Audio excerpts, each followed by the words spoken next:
안녕하세요. 피부과학습자의 닥터성입니다. 이번에는 색소 침착을 예방하는 방법. 색소 침착? 어떨 때 색소 침착이 생기죠? 여드름이 생겼다가 생기기도 하고, 상처가 났다가 색소 침착이 생기기도 하고, 레이저 치료를 받고 나서도 색소 침착이 생기기도 하고, 여러 가지 원인에 의해서 색소 침착이 생겨요. 그죠? 그런데 이런 것들이 어떤 상처가 나거나 여드름이 나거나 그랬을 때 어떻게 하면 색소 침착이 생기는 걸 최소화시킬 수 있을까? 어떻게 하면 색소 침착이 안 생길 수 있을까? 이런 거 한번 고민해 보신 적 다들 있으실 거예요. 그래서 이번에는 어떻게 하면 색소 침착 생기는 걸 최소화시킬 수 있는지에 대해서 한번 얘기해 보도록 하겠습니다. 그래서 이번 방송도 끝까지 시청을 해 주시면 여러분 어떤 일상생활 살아가면서 색소 침착이 생길 수 있는 가능성을 많이 떨어뜨려 주지 않을까 하는 생각이 듭니다. 끝까지 시청 부탁드리겠습니다. 그럼 색소 침착을 예방하는 방법 어떤 게 있을까? 그러면 먼저 색소 침착이 어떤 건가 여기에 대한 정의를 해야 되겠죠. 색소 침착이라는 것은 우리가 뭔가의 자극에 의해서 피부가 가지고 있는 멜라닌 세포가 그 멜라닌을 만들어내는데 원래 만들어내야 되는 멜라닌 그보다 이상을 만들어낼 때, 즉 너무 많은 멜라닌이 만들어져서 그 부분이 어떤 갈색화 된다거나 뭔가 진한 색으로 변하는 걸 가지고 우리가 흔히 말하는 색소 침착이라고 해요. 하지만 이런 색소 침착 말고도 어떤 작은 혈관이 들어와서 그 붉은색 빛들이 산화가 일어나서 어떤 메트헤모글로빈이라는 걸로 전환이 일어나서 진피형 색소 침착으로 변한다거나 뭔가 항동색 색깔로 변한다거나 이러한 것들도 다 일종의 색소 침착이라고 보고 있어요. 단지 멜라닌 세포가 많은 멜라닌을 만들어내는 것만을 색소 침착으로 보는 것들이 아니라 어떤 혈관들이 진피에 남아있다가 그게 깨지면서 주변 조직을 색깔을 어둡게 만드는 것들, 이런 것들을 다 총괄해서 색소 침착이라고 한다라고 생각하시고 들어두시면 됩니다. 그리고 이런 색소 침착을 예방하는 방법은 어떤 것들이 있나? 우리가 색소 침착이 생길 걸 가장 걱정하는 경우가 어떤 경우냐면 레이저 시술 후에 또는 다쳤거나 이랬을 때, 그래서 그 부분이 붉어졌다가 그 부분이 갈색으로 변하는 경우, 이랬을 때 가장 걱정을 많이 해요. 그죠? 왜? 그런 것들이 일반적인 우리가 생각하고 있는 색소 침착이기 때문에 그렇죠.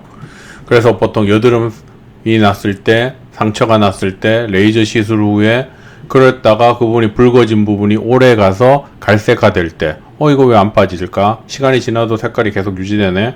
이거 어떻게 하면 좀 문제가 안 될까? 좀 빨리 없어질까? 우선 일반적으로 우리가 레이저 시술을 받거나 어떤 상처가 났을 때 가장 주의해야 된다라고 생각하는 것들이 뭐가 있냐면 자외선 노출을 최대한 억제하라고 얘기를 해요. 왜 그럴까요? 우리가 상처가 나거나 여드름이 나면 그 주변부로 작은 혈관들이 막 들어와요. 그죠?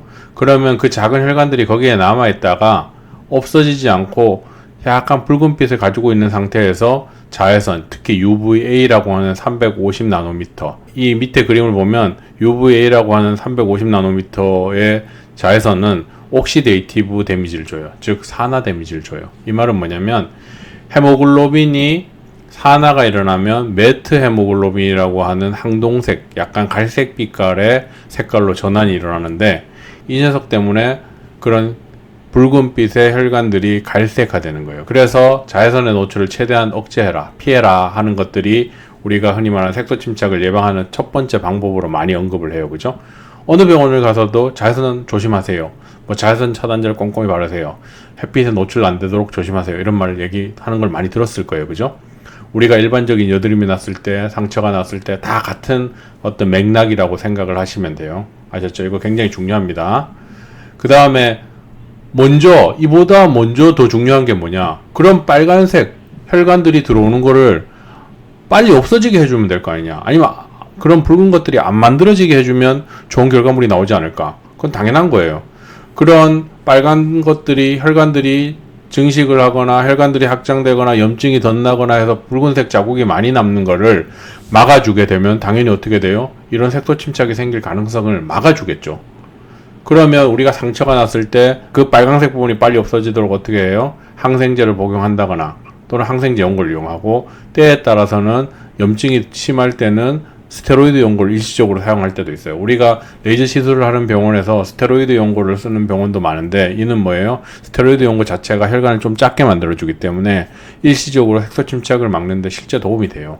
하지만 이게 홍조 환자들이라든지 이런 환자들한테 오히려 그 홍조를 리바운드 시켜서 더 악화시킬 수 있는 리스크를 가지고 있어서 저 같은 경우는 잘 선호하진 않아요. 하지만 일반적으로 약한 스테로이드 연고는 염증이 났을 때 그 붉은 거를 빨리 잡아줄 수 있어서 색소 침착을 잡아주는데 실제 도움을 줄 수 있다는 거. 하지만 저 같은 경우는 항생제 복용이라든지 항생제 연고를 이용해서 그걸 잡아주는 것을 선호한다. 물론 이런 것들은 선생님마다 자기 생각이 다르기 때문에 본인이 믿고 다니는 병원의 선생님의 의견에 따라서 잘 따라가시면 색소 침착이 생기는 걸 예방할 거예요. 아셨죠? 이런 것들이 생기는 걸 막아주면 큰 도움이 된다. 꼭 기억하시면 됩니다. 결국 이런 말들은 뭐냐면 악화 요인에 최대한 노출을 억제해야 돼요. 그리고 이런 것들을 빨리 회복시켜줘야 돼요. 여드름 같은 게 났을 때, 상처가 났을 때 빨리 아물고 붉은 게 빨리 없어지게 되면 당연히 색소 침착이 안 생기겠죠. 그죠? 그렇게 되면 이런 악화 요인에 노출될 가능성도 떨어질 거고. 그죠? 결국 이런 것들은 문제가 생기는 걸 사전에 막아주는 게 첫 번째고, 두 번째는 뭐예요? 악화 요인에 최대한 노출을 억제시켜줘라. 이 두 가지가 매우 중요하다는 거예요. 그러면 어떤 부분이 되게 붉어져 있어요. 레이저 시술에 의해서 붉어졌던, 상처가 나서 붉어졌던 어떤 부분이 굉장히 붉어져 있어요. 그 부분은 뭐예요? 혈관이 많이 들어와 있다는 얘기죠. 근데 이 부분이 빨리 없어져야지만 색소 침착이 없어지는 게 큰 도움이 되는데, 이 부분에 혈액이 많이 들어오게 되는 상황이 되면 어떻게 돼요? 색소 침착이 생길 가능성이 올라가는 거예요. 그럼 그런 경우가 어떤 경우에 있냐? 음주, 뜨거운 음식, 매운 음식, 흡연, 사우나 찜질방, 혈액순환에 도움을 주는 건강식품, 이런 것들이 결국은 뭐예요? 그 붉어진 부분에 더 많은 혈액이 들어오게 만들어서 어떻게 해요? 색소 침착이 더 오래 남도록 하고 그 빨간색 부분이 안 없어지도록 만드는 거죠. 그러면 그렇게 붉어진 부분을 가지고 야외에 돌아다니다가 자외선에 노출되면 그 부분이 갈색화되고, 그러면 색소 침착으로 남으니까 스트레스를 받는 거예요. 그리고 또 하나 뭐가 있어요? 우리가 흉터 연고로 알려진 헤파림 소든 성분이 들어가 있는 연고들이 있는데요. 이 헤파림 소든 성분은 뭐냐면 항응고제 물질이에요. 즉 이런 작은 혈관들이 들어왔을 때 그게 빨리 없어지지 않도록 오래 남아있도록 해줘요. 이거는 어떨 때 도움이 되느냐면, 우리가 상처가 나면 염증 단계, 증식 단계, 콜라겐 리모델링 단계의 세 단계로 진행을 하게 되는데, 증식 단계 때는 유가 조직이 들어오면서 유가 조직 사이로 작은 신생혈관들이 막 들어오게 되는데, 그 신생혈관이 잘 들어오면 조직이 더 많이 생겨나고 그 부분이 콜라겐화 되는데 더 유리하게 돼요. 그래서 그 부분에 헤파림 소든 성분의 흉터 연고가 작용하게 되면 혈관들이 더 많이 생성되기 때문에 어떻게 보면 흉터가 생기는 걸 예방할 수 있겠죠. 하지만 그 시점이 지나는 시점, 즉 콜라겐 리모델링 단계로 넘어가는 시점에서는 이 만들어졌던 신생혈관들이 서서히 없어져 줘야 돼요. 그런데 이런 연고를 그때까지도 계속 잘못 쓰게 되면 오히려 어떻게 돼요? 그 혈관들이 계속 남아있다가 그 혈관들에 의해서 색소 침착이 생기는 거예요. 아까 말했던 헤모글로빈이 매트로 변한다거나, 그래서 붉은색을 띠고 있던 피부가 고동색으로 변한다, 갈색으로 변한다, 이런 색소 침착으로 진행을 하게 되는 거죠.